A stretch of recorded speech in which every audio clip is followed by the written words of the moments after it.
Hello ಪ್ರಿಯ ವೀಕ್ಷಕರೇ, ಎಲ್ಲರೂ ಹೇಗಿದ್ದೀರಾ? ಶುಭ ಸೋಮವಾರ. ಇವತ್ತು ಹೇಳಿದ ಹಾಗೆ ನಾನು ಸೋಮವಾರದಂದು ಯೂಶ್ವಲಾಗಿ ಹೊಸ ಡಿಸೈನು, ಹೊಸ ಪ್ಯಾಟರ್ನ್ಗಳನ್ನ ಶುರು ಮಾಡೋಣ. ಇವತ್ತಿನ ಡಿಸೈನು ಸ್ಟಾರ್ ಹಾಗೆ, ಅದನ್ನು ಮೊದಲೇ ನಾನು ಸ್ಟಾರ್ ಮಾರ್ಕ್ ಮಾಡ್ಕೊಂಡಿದ್ದೀನಿ. ಮತ್ತು ನಾನು ಇದಕ್ಕೆ ಯೂಸ್ ಮಾಡ್ತಾ ಇರೋ ಕಲರ್ಸ್ 4 ಕಲರ್ಸು, ಅದು ಫುಲ್ಲು ಮೆಟಾಲಿಕ್ ಕಲರ್ಸು 4. ನನಗೆ ಮುಂಚೆ ಕಲಿಯುವಾಗ ಈ ಮೆಟಾಲಿಕ್ ಕಲರ್ಸ್ನ ಯೂಸ್ ಮಾಡಿದ್ದೆ.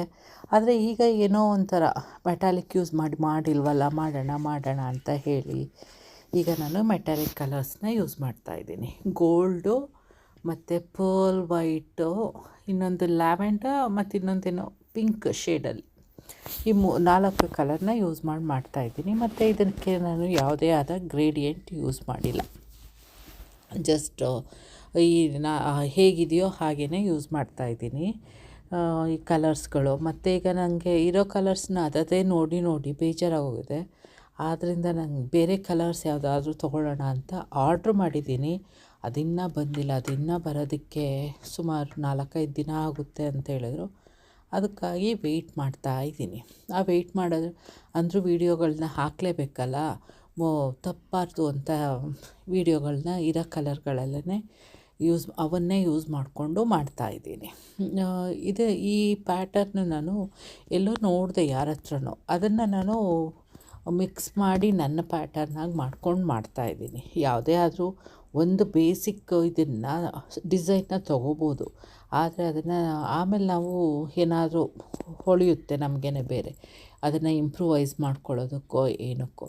ಆ್ಯಕ್ಚುಲಿ ಇದು ಏನಾಯಿತು ಅಂತಂದರೆ, ಈ ಪ್ಯಾಟರ್ನ್ ಫುಲ್ ಮುಗಿದ ಮೇಲೆ ನನಗೆ ತುಂಬ ವೈಟ್ ಮಾರ್ಕ್ಗಳು ಹಾಗಾಗಿ ಕಾಣಿಸ್ತಾಯಿತ್ತು. ಅದೇನೋ ಬೇರೆದು ನೋಡಿದಾಗ ಅದು ಅಷ್ಟು ಚೆನ್ನಾಗಿತ್ತಲ್ಲ ಅವ್ರದ್ದು, ನಂದು ಯಾಕೆ ಇಷ್ಟು ಚೆನ್ನಾಗಿ ಕಾಣಿಸ್ತಾ ಇಲ್ಲ ಏನು ಅಂತ ಯೋಚಿಸ್ತಾ ಇದ್ದೆ. ಆದರೆ ನಾನು ಇವತ್ತು ಒಣಗಿರೋದ್ರ ಮೇಲೆ ಇದು ಪೇಂಟು ಅದನ್ನು ವೈಪಲ್ಲಿ ಒರೆಸ್ದೆ. ಆಗ ನನಗೆ ಚೆನ್ನಾಗಿ ಕಾಣಿಸ್ತು ತುಂಬಾ.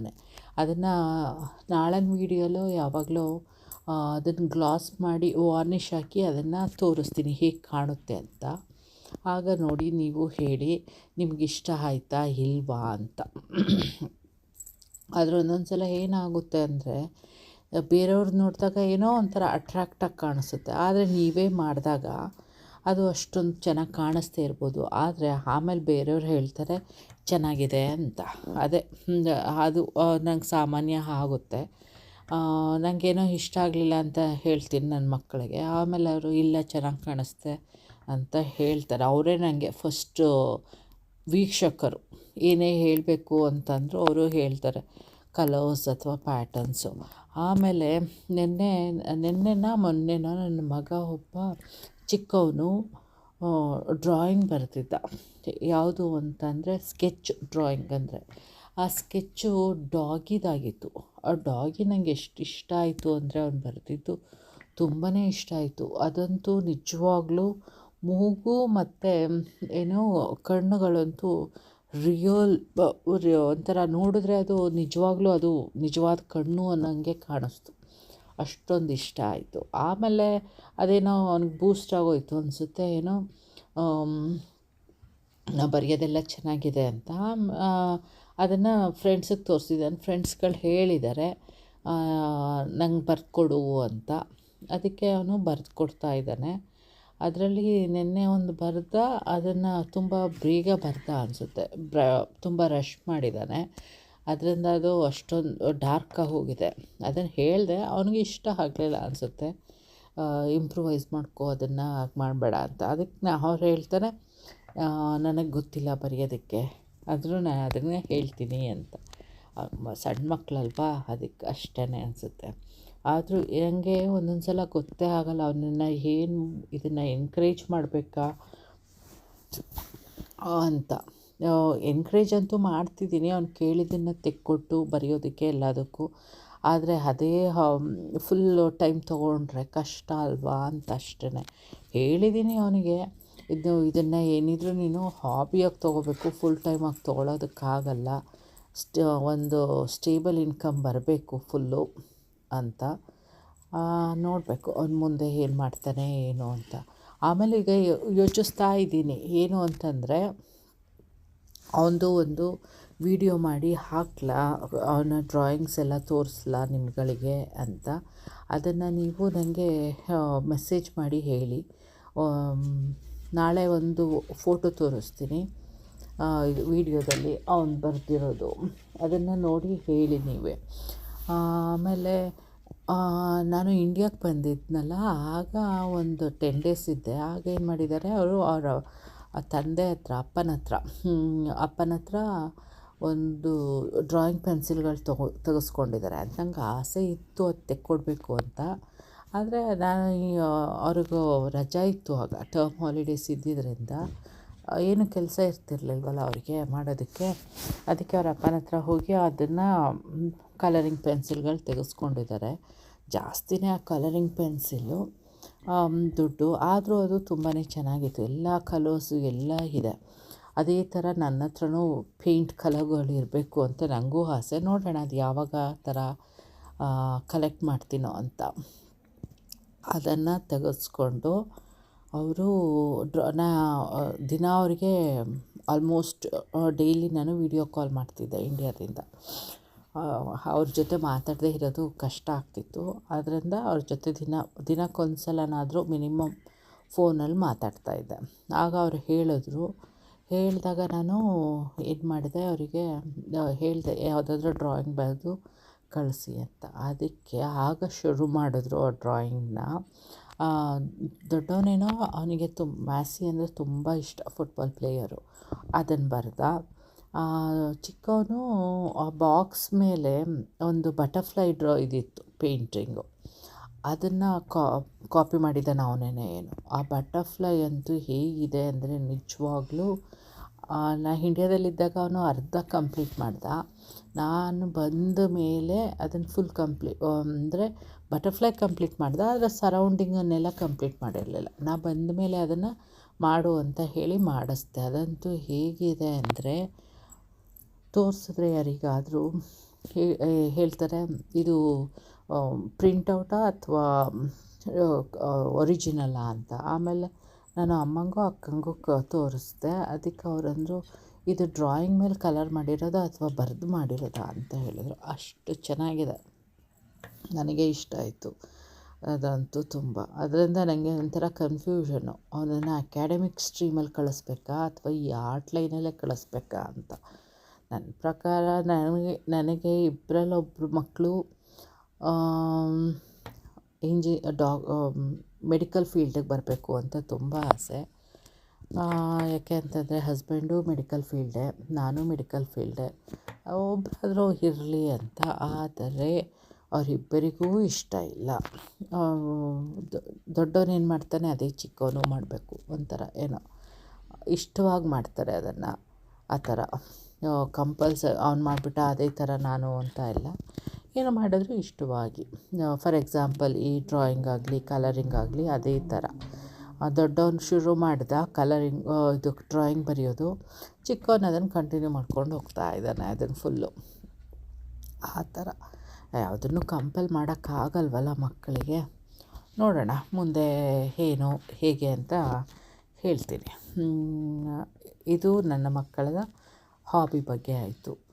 ಈಗ ದೊಡ್ಡವನ ಬಗ್ಗೆ, ಅವ್ನ ಡ್ರಾಯಿಂಗ್ ಬಗ್ಗೆ ಎಲ್ಲ ಏನಕ್ಕೆ ಹೇಳ್ತಾ ಇಲ್ಲ ಅಂದರೆ, ಅವನು ಅಟ್ ದ ಮೊಮೆಂಟ್ ಹೈಸ್ಕೂಲಲ್ಲಿರೋದ್ರಿಂದ ಒಂದು ಅಕ್ಯಾಡೆಮಿಕ್ ಸೈಡು ಹೊರ್ಟೋಗಿದೆ ಆಗಲೇ. ಟ್ಯೂಷನಿಗೆ ಹಾಕಿದ್ದೀನಿ, ಮ್ಯಾಥ್ಸ್ ಆ್ಯಂಡ್ ಫಿಸಿಕ್ಸು. ಅದರಲ್ಲಿ ಇಂಗ್ಲೀಷು ಬೇಕು ಅಂತ ಹೇಳ್ತಿದ್ದಾನೆ. ಟ್ಯೂಷನ್ನು ಹುಡುಕ್ತಾ ಇದ್ದೀವಿ. ತುಂಬ ಟ್ಯೂಷನ್ ಅಂದರೆ ಕಾಸ್ಟ್ಲಿ ಒಂಥರ. ಹೇಗೆ ಅಂತಂದರೆ ಒನ್ ಅವರಿಗೆ ಒಂದು ಸಲಗೆ $100 ಹೇಳ್ತಾರೆ. ತುಂಬ ಚೆನ್ನಾಗಿರೋರು $100 to $120 ತನಕ ಹೇಳ್ತಾರೆ. ಅದು ಅಫೋರ್ಡಬಿಲಿಟಿ ಆಗಬೇಕಲ್ಲ ಒಂದೊಂದು ಸಲ ನಮಗೆ. ಅದರಿಂದ ನನಗೆ ಸಿಕ್ಕಿರೋರು ಪರವಾಗಿಲ್ಲ, ಇಂಡಿಯನ್ಸೇ. ಅವ್ರು ಚೀಪಾಗಿ ಇದು ಮಾಡ್ತಾಯಿದ್ದಾರೆ ಸ್ವಲ್ಪ. ಅದು ಆಮೇಲೆ ಹೋದಷ್ಟು ಈಗ ಅವನು ಇಯರ್ 9ಗೆ ಈಗ ಅವನಿಗೆ ಶುರು ಆಗಿರೋದು ಸಬ್ಜೆಕ್ಟ್ಸು, ಸೈನ್ಸು, ಸೋಷಿಯಲ್ ಅಂತ. ಮುಂಚೆ ಎಲ್ಲ ಇಯರ್ 1ಇಂದ ಅಪ್ ಟು ಇಯರ್ 8 ತನಕನೂ ಸಬ್ಜೆಕ್ಟ್ಸ್ ಅಂದರೆ ಅವ್ರಿಗೇನೋ ಬರೀ ಇಂಗ್ಲೀಷು, ಮ್ಯಾಥ್ಸು ಅಷ್ಟೇ, ಇನ್ನೂ ಮಿಕ್ಕದ್ದೇನೂ ಇಲ್ಲ. ಸೋಷಿಯಲ್ ಇಲ್ಲ, ಸೈನ್ಸ್ ಇಲ್ಲ, ಏನೋ ಸುಮ್ಮನೆ ಒಂಥರ ಇದು. ಆಮೇಲೆ ಅವ್ರದ್ದು ಫನ್ನಿ ಏನು ಅಂತಂದರೆ, ನಾವೆಲ್ಲ ಬ್ಯಾಗ್ ತೊಗೊಂಡೋಗೋದು, ಬುಕ್ಗಳು ಹಾಕಿ ಮೆಲ್ಲ ಹೋಗಿ ಇದು ಮಾಡೋದಲ್ವಾ. ಇಲ್ಲಿ ಬ್ಯಾಗು ಒಂದು ದೊಡ್ಡ ಬ್ಯಾಗ್, ಮಾಮೂಲಿ ಬ್ಯಾಗು. ಆ ಬ್ಯಾಗಲ್ಲಿ ಏನಿರುತ್ತೆ ಅಂದರೆ ಒಂದು Chrome book small version of laptop ಮಕ್ಕಳದು, ಇದು ಸ್ಟಡೀಸ್ದು ಅದು, ಮತ್ತು ಅದರ ಜೊತೆಗೆ ಲಂಚ್ ಬ್ಯಾಗು. ಅದು ಲಂಚ್ ಬ್ಯಾಗೇ ಸಪ್ರೇಟ್ ಇರೋದು, ಅದಕ್ಕೆ ಹಾಕ್ಕೊಂಡು ತೊಗೊಂಡೋಗ್ತಾಯಿದ್ರು. ಇದನ್ನು ನಾನು ಎಷ್ಟೋ ಸಲ ಮಕ್ಕಳು ಅಲ್ಲಿ ಎಲ್ಲ ಹೇಳಿದ್ರೆ ನಗ್ತಿದ್ರು, ಏನು ಹೋದಲ್ವಾ ಅಂತ. ಎಲ್ಲರಿಗೂ ಏನು ಅಂತಂದರೆ ಎಷ್ಟೋ ಸಲ ಕೇಳ್ತಿದ್ವಿ ಮಕ್ಕಳಿಗೆ, ಸ್ಕೂಲಿಂದ ಬಂದಮೇಲೆ ಏನು ಮಾಡಿದ್ರಿ ಅಂದರೆ, ನಾನು ಸಾಮಾನ್ಯವ್ರು ಬಂದ ತಕ್ಷಣ ಕೇಳ್ತಿದ್ದೆ, ಸ್ಕೂಲಲ್ಲಿ ಏನು ಮಾಡಿದ್ರಿ, ಹೇಗಿತ್ತು ಅಂತ ಕೇಳಿದಾಗ ಅವರು ಹೇಳೋದು, ಅಮ್ಮ ಏನೂ ಇಲ್ಲ, ಆ್ಯಕ್ಟಿವಿಟಿ ಮಾರ್ನಿಂಗ್ ಹೋಗಿದ್ವಿ, ಇನ್ನೇನು ಇತ್ತು ಅಂದರೆ ಗೇಮ್ಸು, ಆಮೇಲೆ ಇನ್ನೇನು ಹೇಳೋರ್ತಿದ್ರು ಅಂದರೆ ಪಾಪ್ಕಾರ್ನ್ ಮಾಡಿದ್ವಿ, ಆಮೇಲೆ ಇದು ಮೂವಿ ನೋಡಿದ್ವಿ, ಕ್ಲಾಸ್ ರೂಮ್ ಒಳಗೆ ಕೂತ್ಕೊಂಡು ಮೂವಿ ನೋಡಿದ್ವಿ ಅಂತ ಹೇಳ್ತಾರೆ. ಇಲ್ಲಿ ಆ ಥರ 1 to 7 8 ಒಂದು ಸ್ವಲ್ಪ ಇಂಟ್ರೊಡ್ಯೂಸ್ ಮಾಡ್ತಾರೆ, ಯಾಕೆಂದರೆ ನೆಕ್ಸ್ಟ್ ಇಯರ್ಗೆ ಟ್ರಾನ್ಸಿಷನ್ ಆಗಬೇಕಲ್ಲ ಅಂತ. ಆಗ ಆ ಥರ ಸ್ಕೂಲ್ದು ಅಂದರೆ NCA ಲೆವೆಲ್ ಅಂತಂದರೆ ಅಷ್ಟೊಂದು ನ್ಯೂಜಿಲ್ಯಾಂಡ್ ಲೆವೆಲು ಸ್ಟ್ಯಾಂಡರ್ಡ್ ಇಲ್ಲ. ಅದರಿಂದ ಸಾಮಾನ್ಯ ಮಕ್ಕಳು ಓದೋದೆಲ್ಲ ಕೇಂಬ್ರಿಡ್ಜ್ ಇದಕ್ಕೆ ಕೊಟ್ಟೋಗ್ತಾರೆ, ಲೆವೆಲ್ಲಿಗೆ ಅದು ತೊಗೋತಾರೆ. ಆಮೇಲೆ ಇಲ್ಲಿ ಅಷ್ಟೊಂದೇನೂ ಇದು ತುಂಬ ಒಂಥರ ಸ್ಟ್ರೆಸ್ಸು ಓದೋದಕ್ಕೆ ಅನ್ನೋದು ನಾನು ಇದುವರೆಗೂ ನೋಡಿಲ್ಲ. ಆದರೂ ಒಂದೇ ಸಲ ಆಗುತ್ತೆ ಅನ್ಕೋತಿದ್ದೆ, ಆದರೆ ಅಷ್ಟು ಏನೂ ಇಲ್ಲ. ನಾವೇನು ಕಲ್ತಿದ್ವಿ ಅದೇ. ನನಗಿನ್ನೂ ನೆನಪಿದೆ, ನಾನು ಫಸ್ಟು 1 to 7 ಕನ್ನಡ ಮೀಡಿಯಮು, ಆಮೇಲೆ ಇಂಗ್ಲೀಷಿಗೆ ಜಂಪ್ ಆಗಿದ್ದು. ಆದರೆ ನನಗೆ ಬೇಸಿಕ್ ಫಂಡಮೆಂಟಲ್ ಮುಂಚೆಯಿಂದನೂ ಅಮ್ಮ ಟೀಚರ್ ಆಗಿದ್ದರಿಂದ ಅಣ್ಣ ಎಲ್ಲ ಫಸ್ಟನ್ನೇ ನನಗೆ ಸಮ್ಮರ್ ಹಾಲಿಡೇಸಲ್ಲಿ ರೆಡಿ ಮಾಡಿಬಿಡ್ತಿದ್ರು. ನೆಕ್ಸ್ಟ್ ಇಯರ್ದಕ್ಕೆ ಬುಕ್ಗಳು ತೊಗೊಂಡು ಅದೆಲ್ಲ ಓದೋದು ಥರ ಓದೋದು ತುಂಬ ಇಂಟ್ರೆಸ್ಟು ಎಲ್ಲ ಇತ್ತಲ್ಲ, ಅದರಿಂದ ಓದ್ಕೊಂಡು ಹೋಗ್ತಾಯಿದ್ವಿ, ಆ ಥರ ಪ್ರಾಬ್ಲಮ್ ಆಗಲಿಲ್ಲ. ಇಂಗ್ಲೀಷ್ ಜಂಪ್ ಆದಾಗಲೂ ಈಗ ನನ್ನ ಮಕ್ಕಳಿಗೆ ಆ ಥರ ನನ್ನ ಮಕ್ಕಳಿಗಂತೂ ಗೊತ್ತೇ ಇಲ್ಲ ಆ ಥರ ಎಲ್ಲ ಓದೋದು ಅಂದರೆ. ಏನು ಓದ್ತೀರಾ ಅಂದರೆ, ಇನ್ನೂ ಹೇಗೆ ಅಂತಂದರೆ, ನಾನು ಅಷ್ಟೊಂದು ಇದು ಮಾಡೋಕ್ಕೆ ಹೋಗ್ತಾಯಿಲ್ಲ, ಇಷ್ಟೇ ಓದಬೇಕು ಹಾಗೇ ಮಾಡಬೇಕು ಅಂತ. ಯಾಕೆ ಅಂತಂದರೆ ಅದು ಅವ್ರಿಗೆ ಬಂದು ಓದಿದ್ರೆ ಸರಿ, ನಾವು ಕಂಪಲ್ ಮಾಡಿ ಒಂದು ಏಜ್ ತನಕ ಓದಿಸ್ಬೋದು.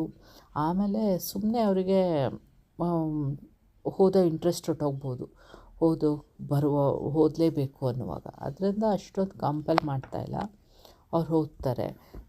ಅವರು ಹೋಮ್ವರ್ಕೆಲ್ಲ ಓದೋದು ಹೇಗೆ ಅಂತಂದರೆ, ಓದಿ ಅಂತಂದರೆ ಸ್ಕೂಲಿಂದ ಬಂದಮೇಲೆ ಹೋಮ್ವರ್ಕ್ ಮಾಡ್ತಾರೆ ದೊಡ್ಡವನು. ಅದು ಒಂದೊಂದು ದಿನ ತುಂಬ ಇರ್ತಿತ್ತು, ಈಗ ಅಂತೂ ಇಲ್ಲ, ಅಷ್ಟೊಂದೆಲ್ಲ ಏನಿಲ್ಲ.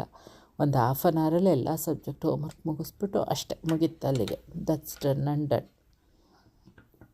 ಆ ಥರ ಇದು. ಆಮೇಲೆ ಇಲ್ಲೆಲ್ಲ ಹೊರಗಡೆ ಎಲ್ಲ ಹೇಗೆ ಅಂತಂದರೆ, ಓದೋದಕ್ಕೆ ಆ್ಯಕ್ಟಿವಿಟೀಸ್ಗೆ ಬಹಳ ಮುಖ್ಯ. ಆಮೇಲೆ ಸ್ಕಿಲ್ಡ್ ವರ್ಕ್, ಅದು ಅವರು ಓದೋದಕ್ಕೆ ಹೆಚ್ಚಿಗೆ ಆಗದೇ ಇದ್ದರೂ, ಯೂನಿವರ್ಸಿಟಿಗೆ ಹೋಗೋಕ್ಕಾಗಲ್ಲ ಅಂದ್ರೂ ಈ ಸಣ್ಣ ಪುಟ್ಟ ಸ್ಕಿಲ್ಡ್ ವರ್ಕ್ಗಳಿರುತ್ತಲ್ಲ, ಅದು ಕೋರ್ಸ್ಗಳಿರುತ್ತೆ. ಆ ಕೋರ್ಸ್ಗಳಿಂದ ಜೀವನ ಸಾಗಿಸ್ಬೋದು ಅನ್ನೋ ಇದು ಆ ಥರ ಅದಕ್ಕೂ ಪ್ರಾಮುಖ್ಯತೆ ಕೊಡ್ತಾರೆ. ಮಕ್ಕಳುಗಳಲ್ಲಿ ಎಷ್ಟೋ ಹೋಗ್ತಾರೆ, ಆದರೆ ನಮ್ಮ ಇಂಡಿಯನ್ಸಿಗೆ ಅದೆಲ್ಲ ಆ ಥರ ಮಾಡಬೇಕು ಅನ್ನೋ ಇಂಟ್ರೆಸ್ಟ್ ಇಲ್ಲ, ಪೇರೆಂಟ್ಸೂ ಇದಿಲ್ಲ. ನಾವೇ ಮಕ್ಕಳಿಗೆಲ್ಲ ಮುಂಚೆಯಿಂದನೇ ಹೇಳಿಬಿಡ್ತೀವಿ, ನೀವು ಓದಿ, ಏನು ಬೇಕಾದ್ರೂ ಇಷ್ಟ ಇದು ಮಾಡಿ ಅಂತ. ಆಮೇಲೆ ಅದು ನಮ್ಮ ಜೀನ್ಗಳೇ ತಾನೇ, ಅದರಿಂದ ಅವ್ರಿಗೂ ಓದೋದು ಇಂಟ್ರೆಸ್ಟ್ ಇರುತ್ತೆ ಬೇರೆ. ಇದುವರೆಗೂ ನಾನು ಇಂಡಿಯನ್ಸ್ ಮಕ್ಕಳುಗಳು ಹೋದಲ್ಲ ಚೆನ್ನಾಗಿ ಅಂತ ನೋಡಿರೋದು ಭಾಳ ಕಡಿಮೆ. ನೋಡಿದ್ದೀನಲ್ಲ ಎಲ್ಲ ಮಕ್ಕಳು ಓದೋದೆಲ್ಲ ಹೆಚ್ಚಿಗೆ ಜಾಸ್ತಿ ಇಲ್ಲಿ ಇಂಡಿಯನ್ ಮಕ್ಕಳುಗಳೇ ಯಾರು ಹೇಳಿದ್ರು ಆ ಥರ. ಇದರಲ್ಲಿ ದೊಡ್ಡವನದ್ರಲ್ಲಿ ಏನು ಅಂದರೆ ನನ್ನ ಸರ್ನೇಮ್ಗಳು ಒಂದೇ ಇದೆ. ನನ್ನ ಮಗಂದು ಮತ್ತು ಇನ್ನೊಂದು ಹುಡುಗ ಇದ್ದಾನೆ, ಅವನೂ ಕನ್ನಡದವನೇ ಅಂತೆ. ನಾನು ಮೀಟ್ ಮಾಡಿಲ್ಲ. ಅವರಿಬ್ಬರು ಸರ್ನೇಮ್ಗಳು ಒಂದೇ, ನನ್ನ ಮಗಂದು ಮತ್ತು ಅವನ ಕ್ಲಾಸ್ಮೇಟ್ದು. ಫ್ರೆಂಡ್ಸ್ಗಳು ಅಷ್ಟೊಂದು ಮಾತಾಡೋದಕ್ಕೆ ಹೋಗಿಲ್ಲ. ಅವನು ಕ್ಲಾಸಿಗೆ ಫಸ್ಟ್ ಬಂದರೆ ನನ್ನ ಮಗ ಥರ್ಡ್ ಹಂಗೋ ಏನೋ ಬರ್ತಿದ್ದಾನೆ ಜಾಸ್ತಿ. ಅದು ಇನ್ನು ಅವರಿಗೆ ಅಷ್ಟೊಂದು ಈಗ ತಾನೇ ಇಂಟ್ರೊಡ್ಯೂಸ್ ಆಗಿದ್ದಾರಲ್ಲ ಸಬ್ಜೆಕ್ಟಿಗೆ ಎಲ್ಲದಕ್ಕೂ, ಇನ್ನು ಮೆಂಟ್ಯಾಲಿಟಿ ಇನ್ನೂ ಅಷ್ಟೊಂದು ಬಂದಿಲ್ಲ. ನಾನು ಬರಬೇಕು, ಓದಲೇಬೇಕು, ನಾನಿಷ್ಟು ಫಸ್ಟು ಬರಬೇಕು ಅಂತ. ಅದು ಓಕೆ. ಆ ಥರ ಅಲ್ಲಿ ಇಂಡಿಯಾದ ಥರ ಬರೀ ಓದು ಅಂದ್ಕೊಂಡು ಸುಮ್ಮನೆ ಇದು ಮಾಡೋದ್ರ ಬದಲು ಇದು ಒಂಥರ ಎಲ್ಲದಕ್ಕೂ ಒಳ್ಳೆಯದು. ಹಾಗೆ ಆಮೇಲೆ ಇನ್ನೇನು ಹೇಳೋಣ ಇವತ್ತು ನೋಡಿ. ಈಗ ಹೇಗೆ ಕಾಣಿಸ್ತಾ ಇದೆ ನನಗಂತೂ ಫ್ಲವರ್ ಅಂತ ನಾವು ಅನ್ಬೋದು, ಸ್ಟಾರ್ ಅಂತಲೂ ಹೇಳ್ಬೋದು, ನಿಮಗೆ ಹೇಗೆ ಇಷ್ಟ ಆಗುತ್ತೆ ಹಾಗೆ.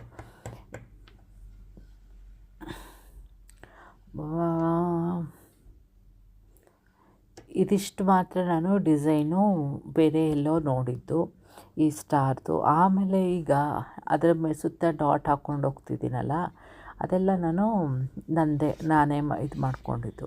ಆ ಥರ ಈಗ ಮಾಡಿದ್ರೆ ಹೀಗೆ ಚೆನ್ನಾಗಿ ಕಾಣಬಹುದು ಅಂತ ಗೊತ್ತಾಗುತ್ತೆ.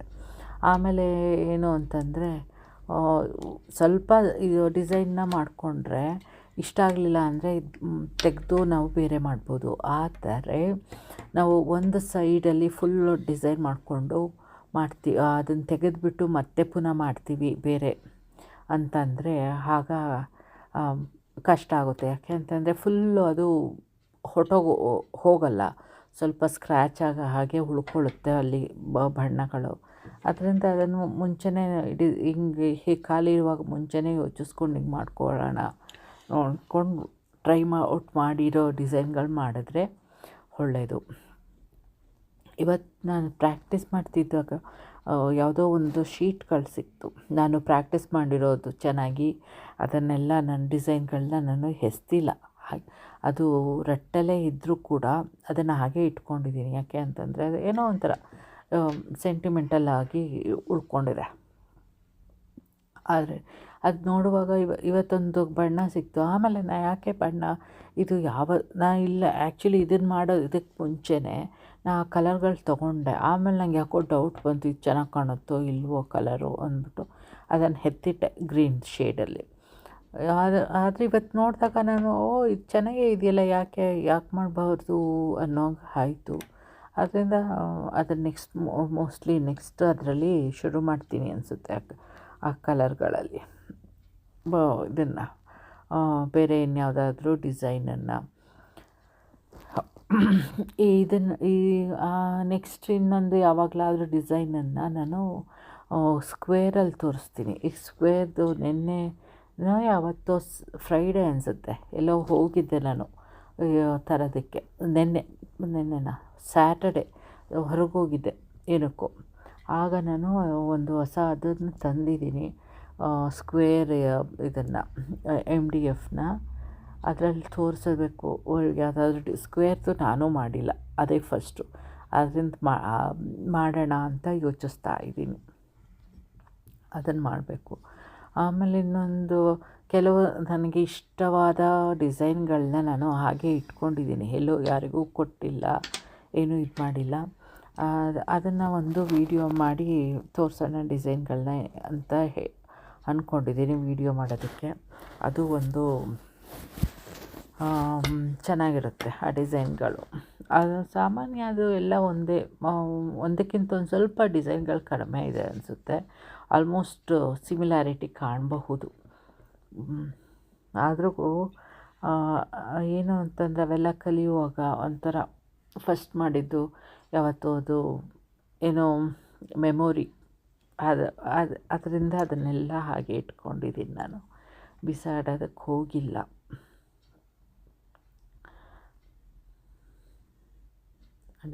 ಗೋಲ್ಡು ಇದು ಪರ್ಪಲ್ ಥರ ಯೂಸ್ ಮಾಡಿದ್ದೀನಿ. ಪಿಂಕ್ ಆ್ಯಂಡ್ ಪರ್ಪಲ್ ನಾನು ಯೂಸ್ ಮಾಡಿರೋದು ಮೆಟಾಲಿಕ್ ವೈಟು ಮತ್ತು ಗೋಲ್ಡ್ ಜೊತೆ ಇದು. ಆಮೇಲೆ ಈ ಡಾಟಿಂಗ್ ರಾಡ್ ಜೊತೆ ನಾನು ಸ್ವಿಷಸ್ ಯೂಸ್ ಮಾಡೋದಕ್ಕೆ ಒಂದು ಟೂಲ್ ಯೂಸ್ ಮಾಡ್ತೀನಲ್ಲ, ಅದರ ಬಗ್ಗೆ ಒಂದಷ್ಟು ಹೇಳಬೇಕು, ತೋರಿಸ್ತೀನಿ. ಇದು ಟೂಲು ಇದು ನಿಮಗೆಲ್ಲ ಗೊತ್ತಿಲ್ಲ ಅನಿಸುತ್ತೆ. ನಾನು ಡೆಂಟಿಸ್ಟು ಇಂಡಿಯಾದಲ್ಲಿ, ಅಲ್ಲಿ ಪ್ರಾಕ್ಟೀಸ್ ಮಾಡಿದೆ ತುಂಬ ವರ್ಷ. ಆಮೇಲೆ ಮದುವೆ ಆದಮೇಲೆ ಇಲ್ಲಿ ಬಂದಮೇಲೆ ಇದು ಮಾಡಿದ್ದು. ಎಕ್ಸಾಮ್ ತೊಗೊಳ್ಳೋದಕ್ಕೆ ತುಂಬಾ ಟ್ರೈ ಮಾಡಿದೆ ಇದಕ್ಕೆ ಡೆಂಟಿಸ್ಟ್ ಆಗೋದಕ್ಕೆ ಇಲ್ಲಿ.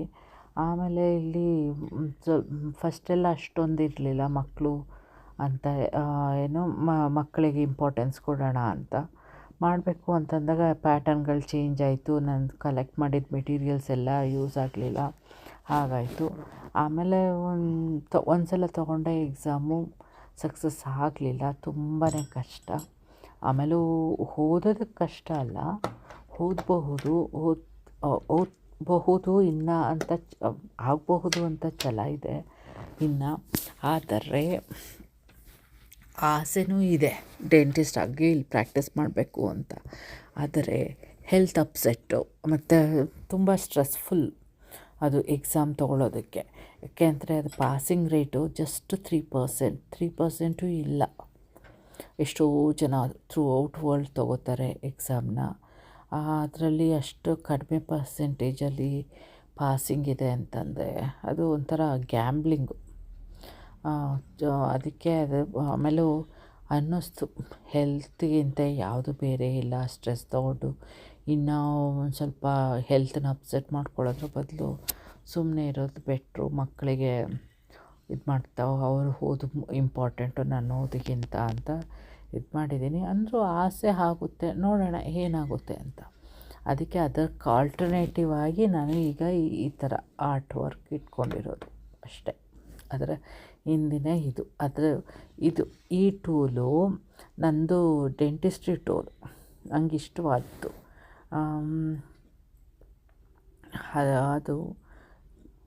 ಅದು ಏನಕ್ಕೋ ಒಂಥರ ತೊಗೋಬೇಕು ಅನ್ನಿಸ್ತು ಆ ಟೂಲ್ಗಳು ತೊಗೊಳೋದಕ್ಕಿಂತ ನನಗೆ ಆ ಟೂಲ್ದು ಅಷ್ಟೊಂದೇನು ಪ್ರೈಸ್ ಇಲ್ಲ, $10 $13 ಅನಿಸುತ್ತೆ. ಆದರೆ ಅದಕ್ಕೆ ಏನೋ ಕೊರಿಯರ್ ಚಾರ್ಜ್ ಆಗ್ತಾರಲ್ಲ, ಏನಾದರೂ ಈಗ ಒಂದು ಮೆಟೀರಿಯಲ್ ತೊಗೋತೀವಿ ಅಂತಂದರೆ ಡಿಫ್ರೆಂಟ್ ಕೊರಿಯರ್ ಚಾರ್ಜ್ ಆಗ್ತಾರೆ. ಅದು US ಬರುತ್ತೆ ಅಂತಂದರೆ $35 ಅಂತ ಹೇಳಿದ್ದಾರೆ. ಅದು ನಂಗೆ ತುಂಬ ಜಾಸ್ತಿ ಅನ್ನಿಸ್ತು. ಅದರಿಂದ ಅದನ್ನು ಬಿಟ್ಬಿಟ್ಟಿದ್ದೀನಿ. ಹೇಗೋ ಇದ್ರಲ್ಲಿ ಮಾಡ್ಕೋತಿದ್ದೀನಲ್ಲ ಅಂತ ಅಂದ್ಬಿಟ್ಟು ಸುಮ್ಮನಿದ್ದೀನಿ. 1-2-3 ಟೂಲ್ಗಳು ನನ್ನ ಹತ್ರ ಇತ್ತು ಈ ಥರದ್ದು, ಇದನ್ನೆಲ್ಲ ಯೂಸ್ ಮಾಡ್ಕೋತಾ ಇದ್ದೀನಿ ನಾನು. ಮತ್ತು ಈ ಟೂಲಲ್ಲೇ ಇದನ್ನು ಯೂಸ್ ಮಾಡಿಕೊಂಡು ನಾನು ಮೈಕ್ರೋ ಡಾಟ್ಸು ಹಾಕಬಹುದು. ಮೈಕ್ರೋ ಡಾಟ್ಸ್ ಅಂತಂದರೆ ನಂಬರ್ 1 ಟೂಲಿಂದ ಅದಕ್ಕಿಂತನೂ ಸಣ್ಣದಾಗಿ ಬರುತ್ತೆ, ಅದನ್ನು ಯೂಸ್ ಮಾಡಬಹುದು.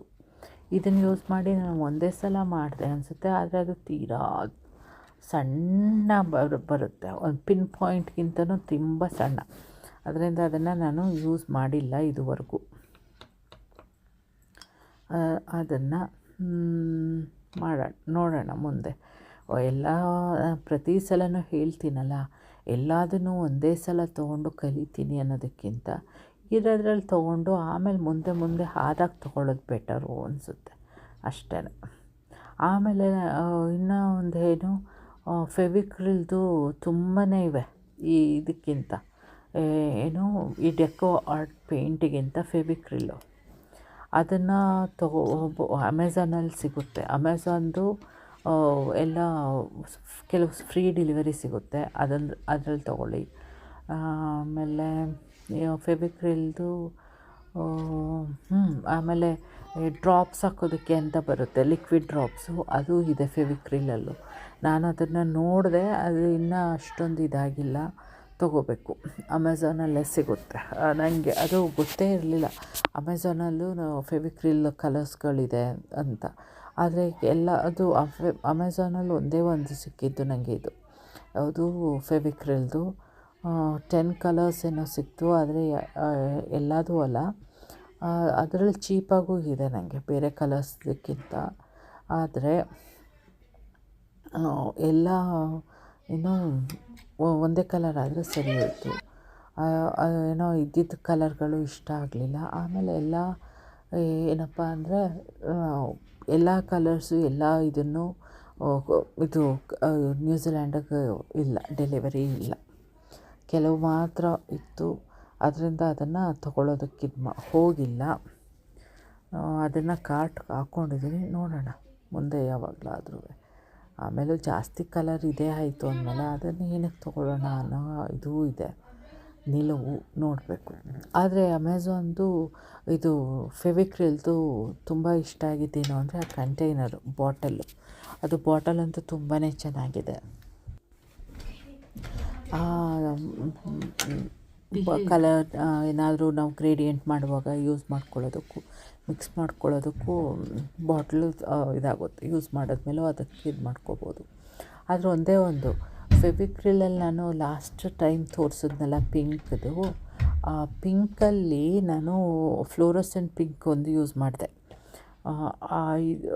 ಅದನ್ನು ಸೆಂಟರ್ಗೆ ಹಾಕ್ಕೊಂಡಿದ್ದೀನಲ್ಲ, ಅದು ಎಷ್ಟು ದಪ್ಪ ಇತ್ತು, ಅದು ರನ್ನಿ ಇತ್ತು ಕಲರ್ಸು. ಅದು ಡ್ರೈ ಆಗೋದಕ್ಕೆ ಇನ್ನೂ ಆಗಿಲ್ಲ. ಹೋದ ವಾರ ಇದು ಮುಗಿಸಿದ್ದ ನಾನು ಅದನ್ನು, ಅದಿನ್ನೂ ಹಾಗೇ ಇದೆ. ಸ್ವಲ್ಪ ಅದಿನ್ನೂ ಆಗಲಿ ಅಂತ ಕಾಯ್ತಾ ಇದ್ದೀನಿ. ನೋಡೋಣ ಯಾವಾಗ ಆಗುತ್ತೆ ಅಂತ. ಅದನ್ನು ಗ್ಲಾಸ್ ಮಾಡಬೇಕು, ವಾರ್ನಿಷ್ ಮಾಡಿ ತೋರಿಸೋಣ ಅಂತ. ನೋಡಿ, ಈಗ ನಾನು ಎಂಡಿಂಗದಕ್ಕೆ ವೈಟ್ ಹಾಕ್ಕೊಂಡೆ. ಅದರ ಕೆಳಗೆ ಒಂದು ಸ್ವಲ್ಪ ಇಲ್ಲಿ ಇದರಲ್ಲಿ ಒಂದೆರಡು ಮಿಸ್ಟೇಕ್ ಮಾಡಿದ್ದೀನಿ. ನೀವು ಯಾರಿಗೆ ಕಾಣಿಸುತ್ತೆ ಅದನ್ನು ನೀವು ಹೇಳಿ, ಆಯಿತಾ? ಗೋಲ್ಡಲ್ಲಿ ಅದೇನಾಗಿದೆ ಅಂತಂದರೆ ಒಂದು ಸ್ವಲ್ಪ ಅಡ್ಜಸ್ಟ್ ಮಾಡೋದಕ್ಕೆ ಹೋಗಿದ್ದೀನಿ ನಾನು ಸ್ಪೇಸಸ್ನ, ಅದರಿಂದ ಅದು ಆ ಥರ ಆಗಿರೋದು. ಆದರೂ ಅಷ್ಟೊಂದು ಕಾಣಿಸ್ತಾ ಇಲ್ಲ, ಇದು ತಪ್ಪಾಗಿರೋದು ಎಲ್ಲ.